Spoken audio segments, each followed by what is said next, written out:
Right here, we're in a section of the museum where it's mostly about a famous horseshoer that I really enjoy investigating. Professor William Russell.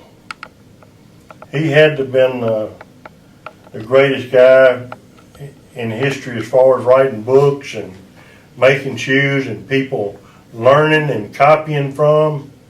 This is a display made back in the 1890s where he won an exhibit with the Stable horseshoe nail. Now he was a rep for the Stable horseshoe nail factory. And within this wall, because these gentlemen all happened to have known each other back in that era, we've got a picture back here of the Burden Horseshoe Company. Here's actually a Burden horseshoe right here in a Russell display. Between him, William Russell, and Donald Dodge, who had our Stable nail factory, that's where all of our early history really started. The Burden horseshoe patent started, the first patent on a horseshoe in 1834.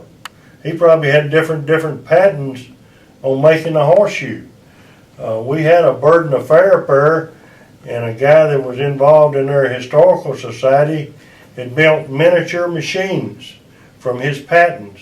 You could put a little piece of lead in there and it spit out a horseshoe. But that started in 1834, but yet the nail machine didn't come around to 1863.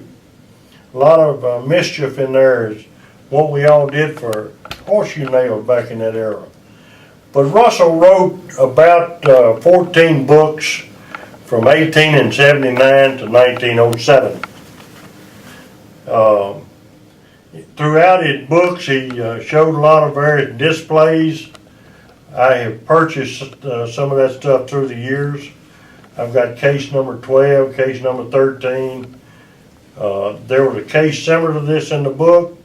He dismantled it and made this case here to hang up in Donald Dodge's nail making factory in Kingsleyville, New York. And I've really been frustrated by not finding what all happened to Russell's stuff. I have looked up on it. Here's an article up here where all of his stuff was offered for sale in 1904. But where did he get to? Where is all this lost history we don't know about? These boards are just fantastic to walk in here and look at. The craftsmanship in the shoes compared to what we see today. Think about it. He didn't have a computer, he didn't have a television, he didn't have a milling machine, didn't have a lathe. They hand forged that, hand filed it, and hand polished it. Just incredible how they got through the years of doing that. Another interesting thing about Mr. Russell, I'm not a great fan of horseshoe making contest. I think more education would be put toward shoeing the horse because our time is limited shoeing a horse. You might get a good 10 or 15 years out, but after that you get tired and your body's wore out.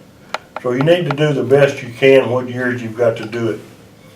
But in 1887, William Russell had the first shoemaking contest in Cincinnati, Ohio.